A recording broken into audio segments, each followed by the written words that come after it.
Hey guys, welcome to a brand new video on my channel, Makes Movies. If you are new to this channel, this is basically where I talk to you guys about my passion for movies. This goes from collections, hauls, reviews, and to today's video, so let's get into it. Okay, so we are halfway through the year, so I figured why not give you a rough top 5 best and worst movies of the year so far.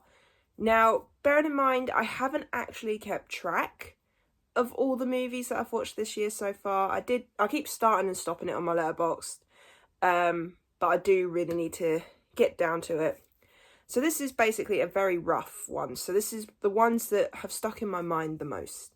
And of course, we're starting off with the top 5 best movies of the year so far. So these are the ones that I remember the most, that I enjoyed, whether that's a little bit of enjoyment or a lot. So far, my favourite one has not changed, but at the same time, I have not seen Inside Out 2 yet. We've still got Deadpool and Wolverine to come out, so there's a couple of films that could knock this one down. But yes, I'm just going to move over to the side, and then I'm going to put a poster here. Also, don't worry, I will be catching up on my 2024 movies. There's quite a few I still haven't watched yet. So I will be doing a proper list on my Letterboxd. So if you want to find out what that ranking could possibly be, then go and follow me on Letterboxd. Also, if you want to see what I'm watching every day. At the moment, I need to binge watch the Pixar films. So the next probably week or so is going to be Pixar and maybe a couple of other films, who knows. But just so you're aware. So let's get into this. So at number 5, we have Lift. This surprised me. This is a Netflix streaming film. It's got Kevin Hart in it. I should have known I was going to enjoy it.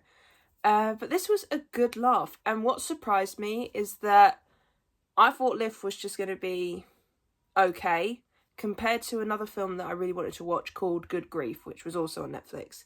So I'm very surprised that Good Grief I was disappointed by, but not Lift. That's quite a shock to me. But no, Lift, I had a good time with it. It is your sort of typical, robbery film, art robbery film. But it's actually okay. It's pretty decent. The lighting's going to change because I'm using the natural lighting because my main lights are not working properly. But yeah, Lift is at the bottom for now. It may go up and down because I am going to rewatch the films that I have already seen this year just so I can give you guys a definitive ranking by the end of the year. But Lift, I would recommend if you want a shut your brain off kind of movie. If you want to just put a movie on in the background, or you want to watch a film that you don't have to think too much on, this is definitely one I'd recommend to watch.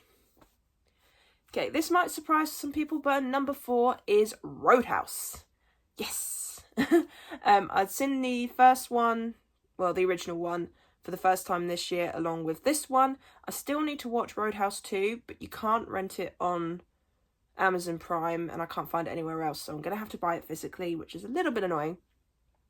But this is the one that stars Jake Gyllenhaal, and honestly it surprised me because I did enjoy the original and I was quite surprised that I enjoyed the remake as well, whether it's because it was the camera angles that they used or it's just the way it was. They did try to change it up a little bit, but this is another one that surprised me. I only watched it because it was free on Amazon Prime, so I was just like, yeah, I'll give it a watch.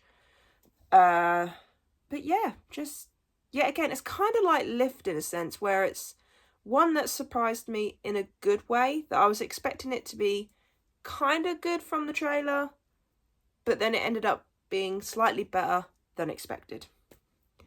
Okay, so these top 3 are definitive. Like, these are the ones that I've enjoyed so far this year. And at number 3, we have If. This one really surprised me. So with the trailer, when I watched it, I thought, this could be a cute little movie. It's probably going to be nothing special. I then watched it and I actually ended up enjoying it more than I thought I would. And I ended up getting more emotional than I thought I would. I nearly cried at one point. There was a certain thing near the end that I did not see coming, although now I think about it, I could kind of see it coming. But it is such a heartwarming story about imaginary friends, and honestly, I cannot remember if I actually ever had an imaginary friend growing up. That has eluded me. I'm not really sure if I did. I'll have to ask my mum if I did. But If was actually better than I thought it was. Ryan Reynolds, hilarious. All the other characters, the actors that they got to do the voice work, I think is brilliant. Steve Carell as Blue, the big purple guy. He was fun. It was just, overall, it was heartwarming, it was funny, it was cute. And it's that kind of movie that I would feel like I'd want to watch again when I want to be put into a better mood. Like, because I had such a fun time with it. Even though it had a lot of emotional moments to it, it was still fun and it was entertaining. And it's one that I will be adding to my collection in the future because I definitely want to watch this one again. I might even try and go and see it in the cinema whilst it's still showing. I'm not sure if I get the time to. But a very surprising film and one I'm glad I've seen on the big screen. Okay, and at number 2, it is Bad Boys Ride or Die. I enjoyed this film so much. The camera angles, the fight scenes, the action. Reggie, like, oh my god, he only had like 10 minutes of a scene and it was just amazing to watch. But no, this was really good. This is one of those franchises where the sequels are just as good as the first movie. So if you have not seen Bad Boys Ride or Die, I definitely recommend watching it on the big screen because it is fun and entertaining to watch. Some people might not enjoy it, but for me, I feel like with each of these movies, they got better and better and better as they went along. I have done a ranking for them, so if you want to go check that out, there's a video for that. But Bad Boys Ride or Die, one of the fun action movies of this year, I think, so far. And I definitely will be adding it to my collection, and I definitely will be watching it again. However, at my number 1, it is Abigail, the vampire movie. Me and my mum had such a good time watching this film. It is hilarious, it's entertaining. I should have known it was going to be just that good because it was done by the directors of Ready or Not, who me and my mum really enjoy. And they did Scream 5 and 6, which they did a really amazing job on those as well. So I should have known that I was going to enjoy this film. But I didn't realise I was going to enjoy it as much as I thought I was going to. Honest to God, this was fun, entertaining. Just some of the lines that they come up with and the one-liners and the characters are fun and entertaining to watch. The little girl that played Abigail, she did amazingly. Like, she did a great job. I will admit, with the trailer, I really wish they had kept the vampire side of it a secret. I think they could have, like, that would have been a nice surprise. That is my only downfall of the film. But overall, this is one of my favourite recent vampire films. Pretty much along the lines of Day Shift, where they're the more recent vampire films that I have enjoyed the most. And I definitely will 100% be adding Abigail to my collection because I would watch this again and again. I mean, one of the lines from one of the characters is, "There's a vampire up my..." And I'm not going to say a word. And it's just so funny. The gore goes from very little to extreme, and it's just, honest to God, if you want a good modern vampire film, this is definitely one I would recommend. It just, honestly, even my mum enjoyed it, and that's saying something because my mum's not a massive fan of vampires. She used to watch Buffy and that growing up. She got me into Buffy, actually. She's the one that got me into vampire shows and things like that, but she's not massively a fan of that anymore, and she went and come with me on a whim.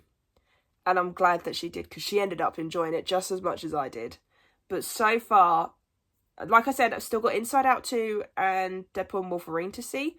So that could be knocked down a couple of pegs. Who knows? But for right now, Abigail has been my favourite movie of the year so far. So yeah, I really hope you enjoyed this video. If you did, then do give it a thumbs up. And if you are new to this channel, then go ahead, hit that subscribe button and also notification bell down below to be notified when I post. And also leave me your comments and thoughts on this. I just said that, didn't I? And also let me know your top 5 movies of the year so far. What have you enjoyed the most? Also, I'm planning to do a Q&A video either next week or the following week. I'm planning to do one at some point in the next couple of weeks. So if you have any questions that you'd like to ask me, then also put that in the comments down below and I'll be answering them then. So yeah, I really hope you enjoyed this video and I'll see you guys next time. Bye!